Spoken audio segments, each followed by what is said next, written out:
morning, guys. Welcome to the video. I'm gonna explain what's going down in a couple minutes after I'm done eating, but this breakfast looks delicious, does it not? Please don't mind my 1,000 beverage containers in the background. I just have an egg white omelet with some peppers, mushrooms, and spinach. On the side I have a piece of avocado toast with an egg and some of, where is it, this seasoning, everything but the bagel seasoning from Trader Joe's. I'm gonna eat this, finish getting ready, and then I will fill you in.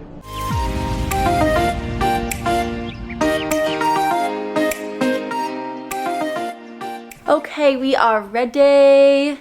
And while I wait for my lift, 4 minutes, I'm going to tell you guys about what we're doing today. So today and tomorrow, actually, I'm going to a seminar which is being put on by none other than the Glute guy himself, Bret Contreras. A bunch of you guys have probably heard of him before. If you haven't, definitely look him up. He has a ton of useful information about training glutes, training in general, like just so much stuff about training and muscle hypertrophy and like even nutrition, stuff like that on his website. He also has books. So I originally, like when I first got started and got serious about training and realized that I like wasn't being as effective as I could be, I sought out like any and all information that I could, and Bret's website and his books were like a huge help for me. And I would say once I found Bret Contreras is like when I was actually able to start growing my glutes. So it's all thanks to him. Thanks, Bret. And I'm really excited to learn from him firsthand. It's gonna be awesome. So today I think is like more of a general hypertrophy seminar. It's a 9-hour day, and then tomorrow's 9 hours as well, but tomorrow is like mostly focused on the glutes. So I'm super excited for that. You guys should be super excited for that. And I don't know how much I can film like of him talking, but I will definitely get some clips. Hopefully I get his permission to have a few like talking educational pieces in the video. So stay tuned for lots of brain gains, for them booty gains, and yeah, I had a delicious breakfast, and I'll see you guys there.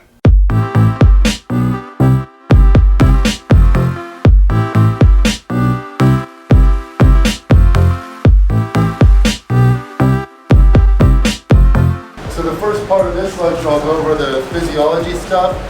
That's cool to know, it's a little bit boring, and then I'll go into the biomechanical stuff, which is kind of more, well, it's more exciting to me because I'm a biomechanist, but I think it's more practical, but I'll show you how they relate to each other.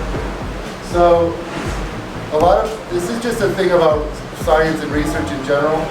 You know, we have so much more to learn about bodybuilding. I'll say this, just when you think that you have a clue, a new study is published indicating that you don't know jack. That happens to me all the time.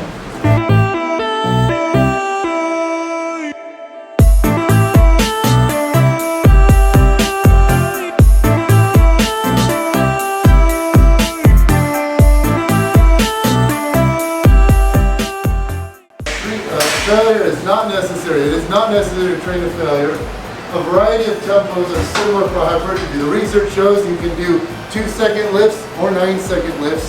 So tempo is not all that. But tempo is something you should use to your advantage depending on the circumstance. You can do it for something different. Eccentric, the eccentric, pause reps. I love pause reps. Pause reps for squats, you pause at the bottom. For hip thrusts, you pause at the top. You know? And sometimes tempo is good to play with. 2 minutes. We'll watch your front squat technique. Now this is great because look at her elbows right now. She knows what she's doing. So one thing I want to point out, stand up, the bar. So you know what, Marie? Rack it and then come out the other way. So look at where the bar is. She's choking herself kind of, and the bar fits right from her neck and it's making contact with the neck, and then she's got the ball of the deltoid here trapping that in. And then her elbows are high. Now she likes the Olympic technique.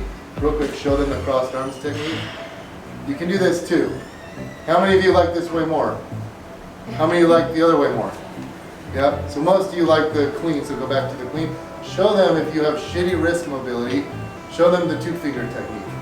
That helps a lot of people, the 2-finger technique, if you have shitty wrist mobility. Okay, so go back to your way, elbows up, she keeps them there the whole time. Notice the biggest flaw with the front squat is when people go down, drop your arms, they go to here.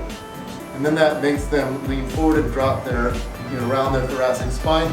She does a good job of keeping up. She can do good front squats with chucks on. She can go deep. So this is great. Her back is completely flat, doesn't round at all. No butt wink at all. Her legs are exactly in line with her feet. Her knees are out, chest is up, stand up, rock it and turn around and show them. Now, so she doesn't need to wear squat shoes or try the plates.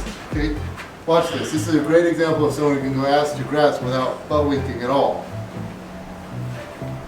So as you can see here, go even deeper. Yeah, look at that. This looks pretty freaking flat, right? Doesn't look, now cut around just a little bit just to show. See that? See how it butt winks now arch? Okay, so see that's a good spot right there. I'm fine with that. Knees are out, chest is up. Look at this straightness. These lines are great. Is she pushing through the heels? She rise up on her toes. Are her knees caving in? Nope, stand up. Great.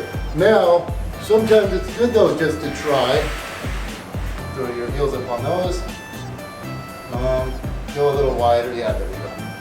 Now, does this make you feel better? See, she's even more upright. See that? Come up. I think if it was heavier, it would definitely help. Because if it's heavier, I have a tendency to lean forward a little bit. So it just depends. Like, just try these things, and if you like it, use it. If you don't like it, don't. But don't have these hard rules like everyone should squat in squat shoes, or everyone should squat in Converse, Chuck Taylor, whatever, flat sole shoes. So do 3 reps.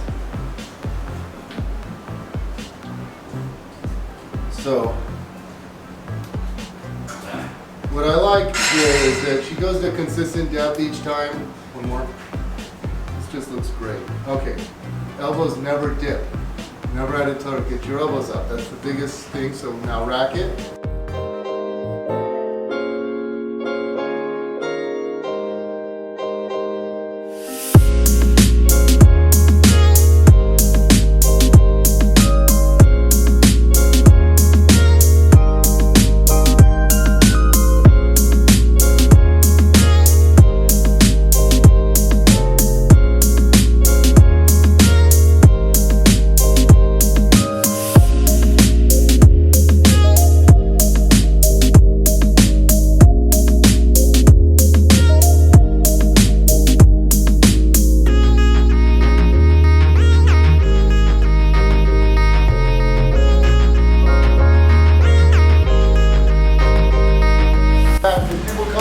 Their glutes.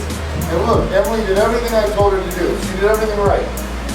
Look at her strength on squats, her strength on deadlifts, and her strength on hip thrusts for 6 months. This was 6 months. She gained a lot of strength. And look, do you see the difference? Like for the 6 months on her butt? Can you detect the difference? Well, I always say this. I'm good, but I don't have a magic wand. There's some clients, I've tried everything with them. Their glutes just don't grow. They'll get denser, I feel like. But look at this, 198 cubic centimeters of glute mass versus 958 for the biggest glute. Now, that's a 484% difference. And so this guy had almost 5 times more glute mass than this guy. So this article talks about that, but it talks about all these things with regards to individual differences. It's so important to understand that if you care about science, because the scientists like to just report averages.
I like doing a heel, this heel. Not that much. Right there, yeah. This heel, right there. Halfway there. I might get different. 10 more, last time. Last 5, go. 5, 4, 3. What are you counting? 30. So, hold. Boom, right there. Need more? Keep going. 1. Yeah, Marie, very strong. Knees out. Now, let's hold the top. One more and let's hold it. 10 seconds. 1, 2, 3, Squeeze those cheeks. 4, higher, 5, 6, 7, 8, come higher, 9, 10. I'm a trainer, I count wrong. It's part of the job.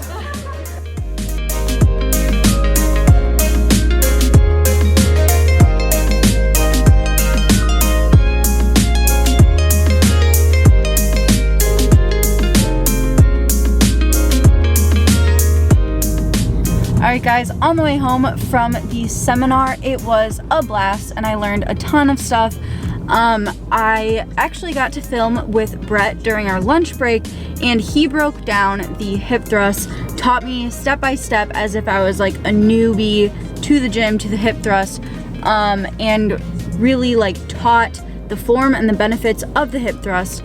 So that video will be coming next. So make sure to hit that subscribe button right below this video and then the little bell next to it for notifications so you don't miss when I upload that one, because that is gonna be really valuable. Because I think what some people don't realize is like all the little tweaks that can really optimize the hip thrust and make it like a good exercise for you, because everyone's form is gonna be a little different, everyone's gonna feel it a little differently, and he talked about all that stuff. So be sure to be subscribed for that.